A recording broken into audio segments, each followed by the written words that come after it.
Wyoming Territory, September 1887. The wind carried dust across the cracked wooden platform of the empty station at Rawlins, and that was when he saw her. She sat on a battered trunk near the edge of the platform, her shoulders hunched, face buried in her hands. Her dress was wrinkled from travel, the hem stained with dust. A small carpet bag sat beside her, half open, as if she had dropped it mid-motion. The train had pulled out nearly 10 minutes ago, leaving behind only silence, cinders, and the woman weeping like her world had fallen apart. Auden Dorsey stepped down from his horse, boots hitting gravel with a thud. He looked around. There was no one else for miles. The station master had gone inside, likely to wait for the next train due tomorrow. Auden had just come from delivering supplies to a ranch north of town, his saddlebag still heavy with his ledger and a few letters from the post. He did not mean to intrude, but something about the way she wept quiet, like she was trying not to be heard, tugged at something deep in him. He walked up slowly, boots crunching on the wooden planks. "Ma'am," he said gently. She did not look up. "Ma'am," he said again, kneeling beside her. "Are you hurt?" She raised her head just enough for him to see her face. Her cheeks were streaked with tears, lips trembling, eyes swollen red. She looked young, maybe 22, 23, but there was something in her gaze that felt older, like grief had aged her overnight. "I missed them," she whispered. "I missed the train. They're gone." Auden frowned. "Who's gone?" "My children," she said, voice breaking on the word. "My sister was bringing them here, from Kansas City. She was supposed to wait for me. She did not. They left with the train." Auden's heart clenched. "How old are they?" 4 and 6, she said, wiping her face with her sleeve. "Judith and James." He sat back on his heels, taking in the full picture now. A mother left behind. 2 children on a train heading west without her. A sister who had failed her. She looked like she had not eaten in a day. "What's your name?" he asked. "Keziah," she said, her voice barely audible. "Keziah Flint." He nodded once. "Auden Dorsey." Her eyes flicked up to his, as if surprised he had offered his name. He gave a small nod, steady and sure. Then he spoke the word that changed everything. "Come." Keziah blinked. "What?" "Come with me," he said simply. "We will catch them. There's a stage out of Rawlins by morning, heads west to Rock Springs. That train stops there just after noon. If we ride hard, we beat it." Her lips parted. "Why would you do that?" He stood, offering his hand. "Because no mother should be left crying on a platform while her babies ride away without her." She stared at his hand like it was made of gold. For a moment, she did not move. Then slowly she took it. Her fingers were small in his, cold from the wind. He helped her to her feet, steadying her when she swayed. "They will be scared without me," she whispered. "Then we will find them fast," Auden said. They rode out that evening, just before sunset, Keziah behind him on his bay mare, her arms wrapped around his waist. She said little, but he felt her grip tighten every time the wind picked up or the trail narrowed. She was holding on to more than him, she was holding on to hope. They made camp just after dark, near a bend in the Sweetwater River. Auden built a fire while Keziah sat on a blanket, staring into the flames.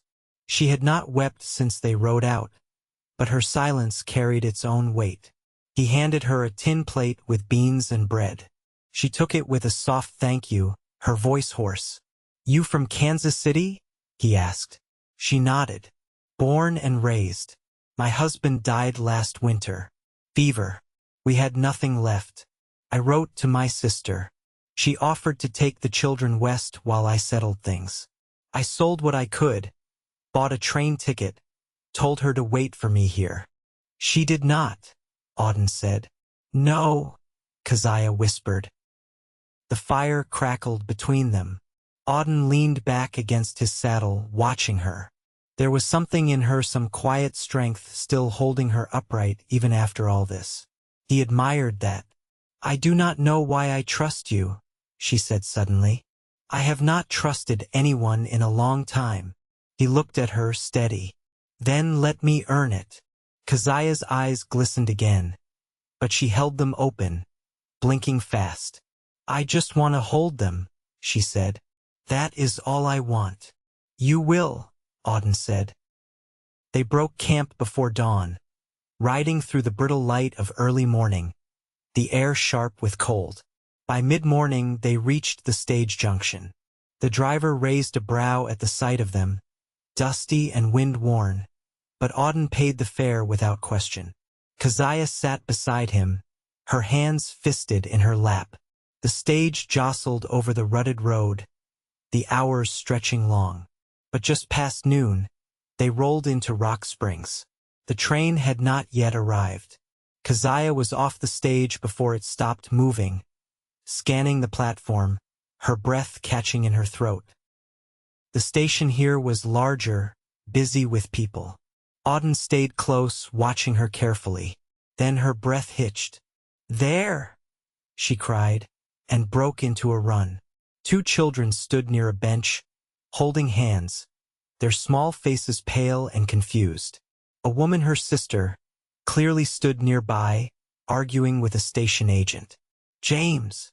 Keziah called. The boy turned first, and then the girl. Their faces lit up, and they ran to her, arms outstretched. Keziah dropped to her knees on the platform, catching them both against her chest, sobbing openly now, but with joy. Auden stayed back, his heart warm at the scene. Later, once the shock had worn off and the sister had slunk away after a sharp word from Keziah, she came to where Auden waited near the edge of the platform. "You did not have to do this," she said. "I did," he said, "because you mattered."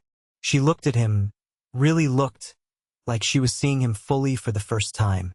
"Auden," she said softly, "I do not know what to do next." "You do not have to know," he said. "Just take the next step, one at a time." She nodded slowly. "Will you help me?" she asked. He smiled. "As long as you want me to." And for the first time since he had found her, Keziah Flint smiled too. Keziah walked slowly beside Auden, her children tucked close, one on each side. James clutched her skirt, Judith held her hand, and both looked up at the tall man who'd brought their mother back to them with quiet awe. The platform had quieted. The train had come and gone.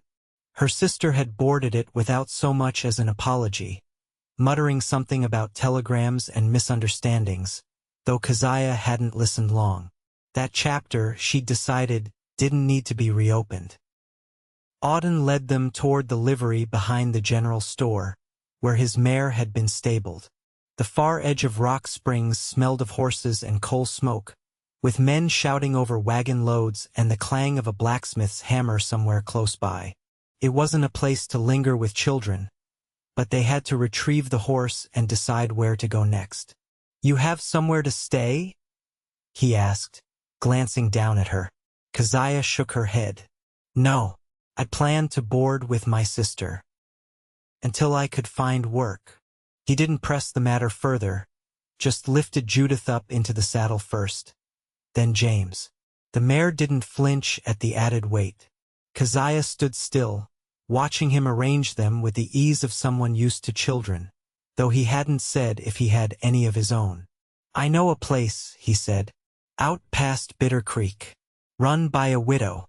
She takes in families passing through.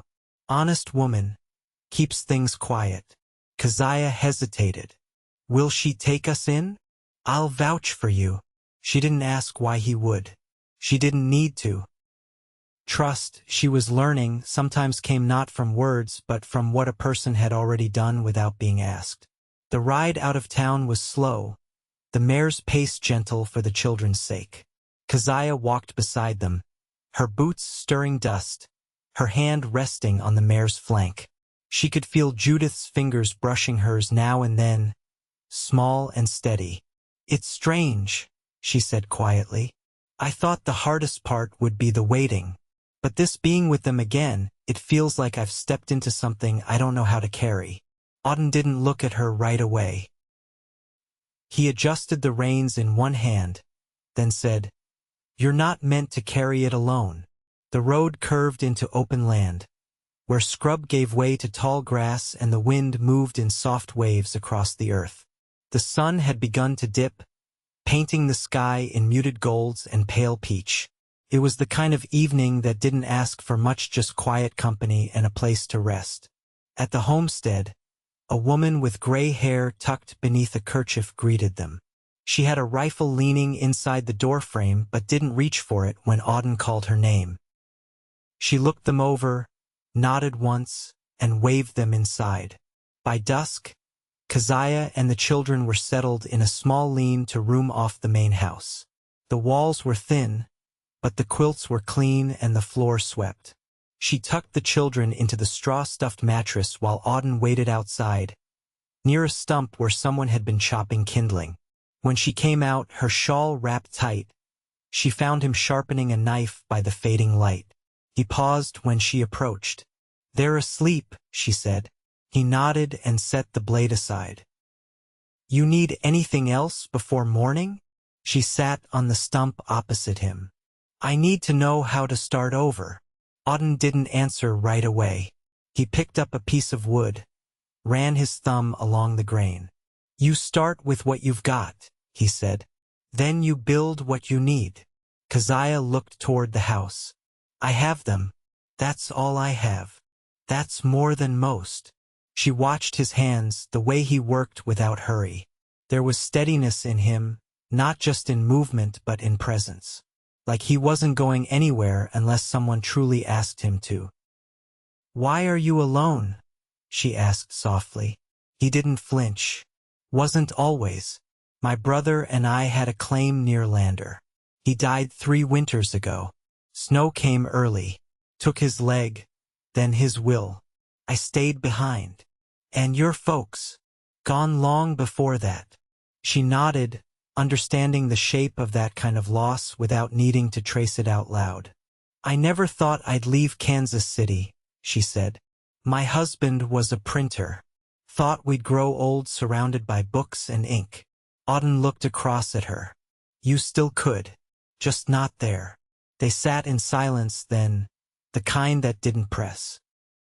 The kind that settled into the bones and said, You're not alone anymore. When she stood to go, Keziah hesitated. I don't know what I can offer. I've got no land, no money. Just what's in my hands. Auden rose too, his height casting a long shadow behind him. You've got your children, and grit enough to cross half the country alone. That's not nothing. Then, after a pause softer, You've got me too, if you want. She didn't answer with words, just stepped a little closer, her breath catching slightly when she met his eyes. Tomorrow, she said. Let's talk about tomorrow. He nodded. We'll make a plan. Together. Keziah turned back toward the house, her steps slower, steadier. And for the first time in months, she believed that the road ahead might hold more than survival. It might hold something like home.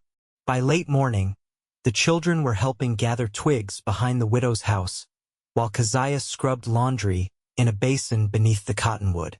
Her sleeves were rolled past the elbow, fingers red from cold water, but she worked without complaint. The rhythm of the task settled something inside her, simple, honest, useful. Auden approached with a bundle of kindling under one arm and set it near the back stoop. He watched her a moment, then dipped his head toward the sun-drenched slope beyond the coop. Walk with me, if you've a minute. Keziah rinsed a blouse and wrung it dry, then nodded. She dried her hands on her skirt and followed him past the low stone fence, out into the open where tall grass bent under the breeze. They walked in silence at first, the wind brushing across their faces, the sound of distant hens clucking behind them. Auden stopped near a patch of thistle. There's a homestead down near Jack Creek. Belonged to a couple I used to barter with. They moved down to Colorado last spring. Left it boarded, but the well's still good. Keziah turned to him, brushing a strand of hair from her brow. You think it's still standing? Was a month ago. I passed through on a supply run. Roof could use patching, but it's dry inside. Enough land around it for a garden. Chickens, maybe 2 goats. She looked out over the hills, eyes narrowing slightly. And you think I could keep it running alone? I don't, he said plainly. But I'd be there. Keziah's mouth parted, unsure if she'd heard him right. I don't mean to pressure you, he added. But I got no ties holding me to Rollins.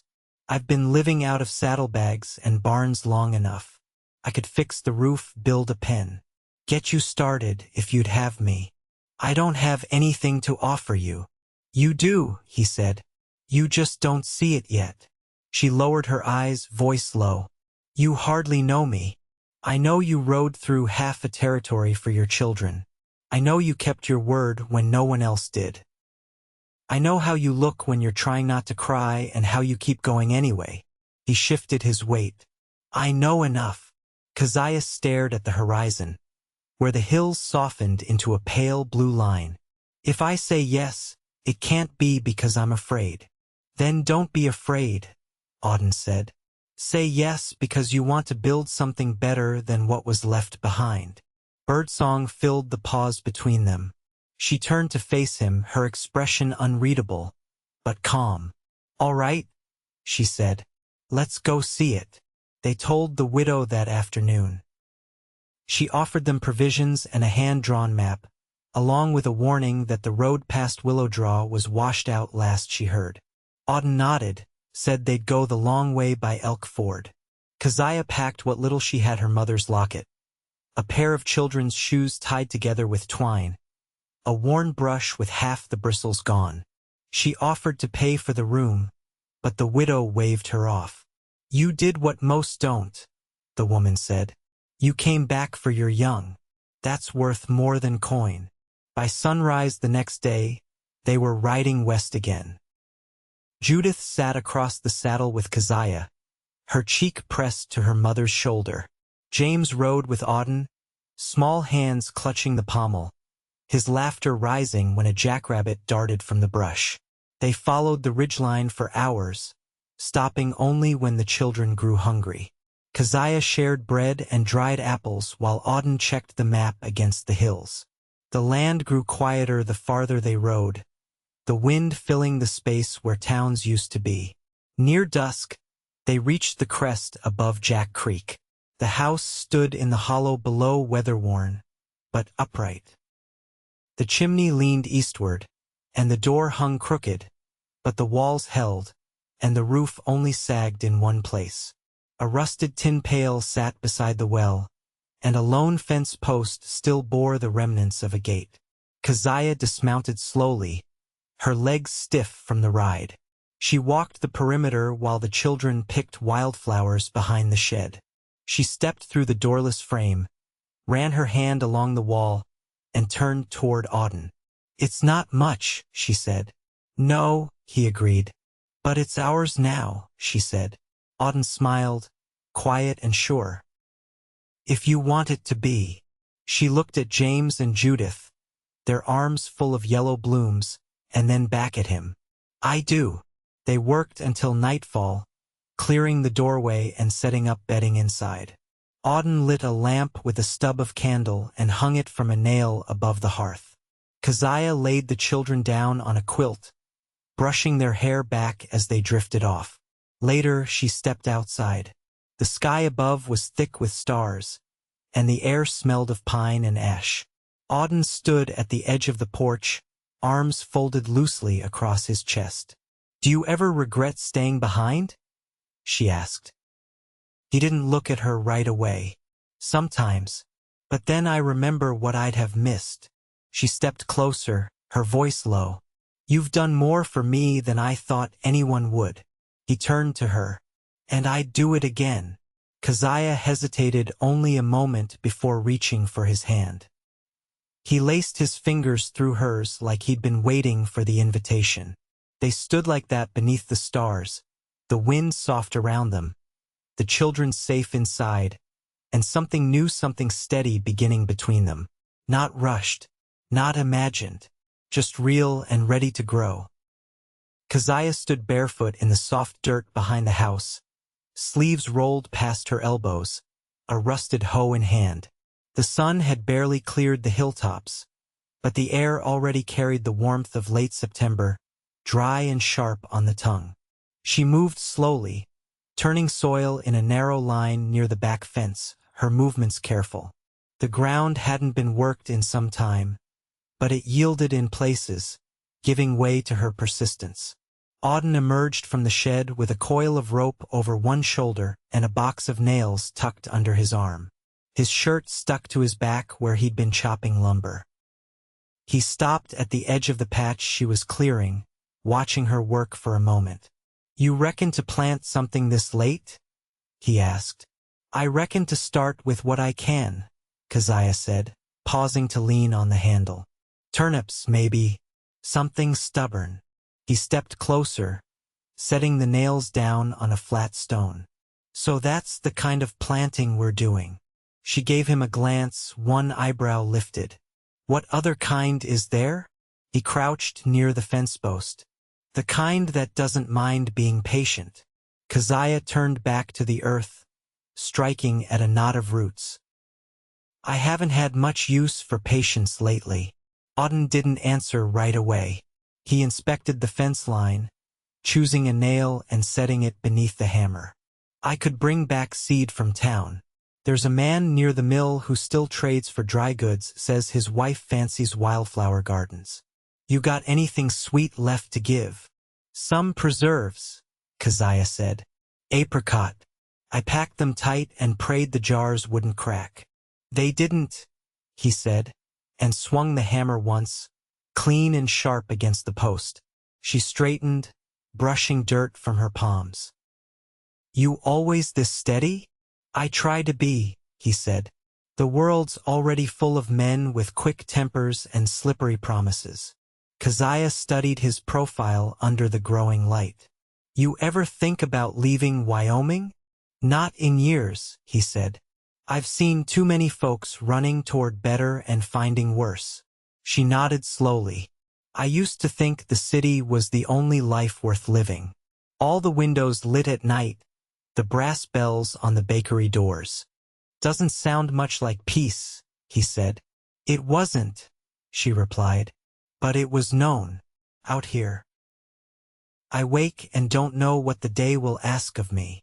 "That's the trade," Auden said. "Out here, you don't know what's coming, but you get to answer it yourself." James came bounding from behind the house, cheeks flushed and grinning. "Judith found a turtle," he cried. "She says it's a girl because it blinked at her." Auden rose, brushing sawdust from his trousers. "Best let her name it, then." Keziah smiled faintly. "She's calling it Mercy." Auden's gaze lingered on her face, and something passed between them, quiet and anchoring. Later, as the sun leaned westward, they sat together on the old porch boards. Judith slept curled in Keziah's lap, a thin quilt draped over her. James leaned against Auden's side, chin tucked down, hair ruffled from wind and play. The day had worn them out in the way only honest work could. Keziah's voice broke the stillness. "I used to believe I was made for one kind of life. Now I'm not sure what I'm becoming." Auden's hand rested near hers on the porch rail. "Becoming's what this land is for. It don't ask who you were, just who you want to be." She looked at him, her voice unguarded. "And if I want something more than survival? Then you build it," he said, "with your own hands. And mine, if you'll let me." She reached out, not hesitating now, and laid her fingers over his. "I will." He didn't speak, only turned his palm to meet hers, their hands folding together in the hush between sundown and stars. That night, Keziah rose once to check on the children. Finding them safe and dreaming, she stepped outside. Auden had stayed on the porch, his coat over his shoulders, lantern casting a soft circle at his feet. She sat beside him without a word. He leaned slightly, just enough that their shoulders touched. "You're not alone anymore," he said, voice low. She didn't answer. She didn't need to. The wind moved across the grass, and the moon rose slow and silver over the hills, lighting the roof they would mend together come morning. The first frost came in the early morning of the third week, silvering the fields and turning the porch steps slick beneath their boots. Keziah rose before the children and stoked the stove with careful hands, coaxing the fire back to life. The cabin smelled faintly of pine smoke and the last of the cured hem Auden had traded for with a neighbor 5 miles east. She wrapped a shawl around her shoulders and poured water into the kettle, listening to the quiet creak of the rafters above. Outside, Auden was already splitting wood near the shed, his breath visible in the cold. She watched him through the warped window pane, the smooth arc of his motion, the way he paused now and then to shift his weight or wipe his brow with the back of his hand. He hadn't asked for thanks, not once, but she saw it in the way he made sure the latch on the henhouse held, or how he had carved new drawer pulls from cedar when the old ones split. When he came in, the warmth rushed around him like welcome. He set his gloves on the hearth and crouched to help James pull on his boots, his voice low and patient. Judith was already tracing pictures in the breath-fogged glass, her hair still mussed from sleep. "You said the roof would hold through the first snow," Keziah said as he stood. "It will," he answered. "But I'll patch the far corner before the next storm. Some of the shingles near the eaves are soft." She nodded, then added, "The creek's iced over at the edges. I saw it this morning." He looked toward the door. "We'll need to bring the water barrel closer." That afternoon, they walked the edge of the property together, measuring out where a smokehouse might stand come spring. Keziah held the chalk line while Auden paced the length, marking the soil with his heel. "You ever build one yourself?" she asked. "Helped my uncle with his," he said. "Didn't know what I was doing then. Learned enough to do better the next time." "You think this is the next time?" she asked, not teasing. His eyes met hers. "I do." They stayed out until the clouds thickened and the wind picked up, driving them back inside, where the children were playing quietly with a set of whittled animals Auden had made from scrap pine. Keziah stirred soup over the fire and set a pan of cornmeal aside to bake. That night, after the children had gone to bed and the lamp had burned low, Keziah sat by the fire sewing a patch onto Judith's stocking. Auden was sanding a length of oak for the rocker he'd promised to finish before winter deepened. "Do you miss riding?" she asked. "The long days, the open trail?" He ran a thumb along the grain.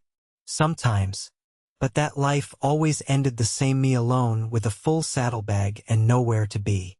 She looked up from her stitching. "And now I've got something worth staying for." She said nothing at first, but her hands slowed, and her gaze returned to the fire. "I never thought I'd find this kind of quiet again," she said. "Not after losing Sam. Not after all that came after." "You didn't find it," Auden said. "You built it." She set the stocking down, thread still trailing from the needle. "You helped me." He set the oak aside and moved to sit beside her, their knees touching. "You let me." Keziah reached for his hand, not tentative now, but sure. He turned his palm to hers, fingers weaving together like they'd done it 100 times before. "I want to marry you, Auden Dorsey," she said softly. "Not for safety or for the children, but because I've come to love the way you stay and work and speak only what needs saying." He didn't speak right away, just looked at her, as if memorizing the moment. "I was going to ask come spring," he said, "but I'm glad to hear it first from you." They rose early the next day and rode to the circuit preacher's cabin 2 valleys over. Judith carried a bundle of dried flowers. James wore a coat too big in the sleeves. The preacher's wife lent Keziah a ribbon for her hair and baked a peach tart to mark the occasion. They exchanged vows beneath the bare oak behind the chapel, the wind steady but not cruel. When Auden spoke his promise, his voice held as firm as his grip on her hand. Keziah's eyes did not waver. They returned that evening to the cabin that had become theirs. The children fell asleep before the hearth, arms tangled together, while Keziah and Auden sat on the porch wrapped in a quilt, watching the stars prick through the velvet sky. Spring came slow but sure. The garden took root beside the fence, rose neat under Keziah's hand. Auden finished the rocker and set it near the window where the morning light came in soft. The children learned to fetch eggs and mend simple seams. Keziah taught Judith the names of herbs and watched James grow steady under Auden's quiet guidance. They never spoke of what came before, not because it was buried, but because it had been made into something new. The weight of the past didn't vanish, but it softened in the presence of comfort, of shared work and laughter and the quiet certainty of belonging. And when the long days of summer stretched out before them, and the wildflowers bloomed along the edge of the field, Keziah would sometimes pause in her work, watching Auden lift James onto his shoulders or show Judith how to notch a fence rail, and think, this is what was waiting all along. Here, in this place they had built with unglamorous hands and steady hearts, they had found not just peace but each other. And that was more than enough.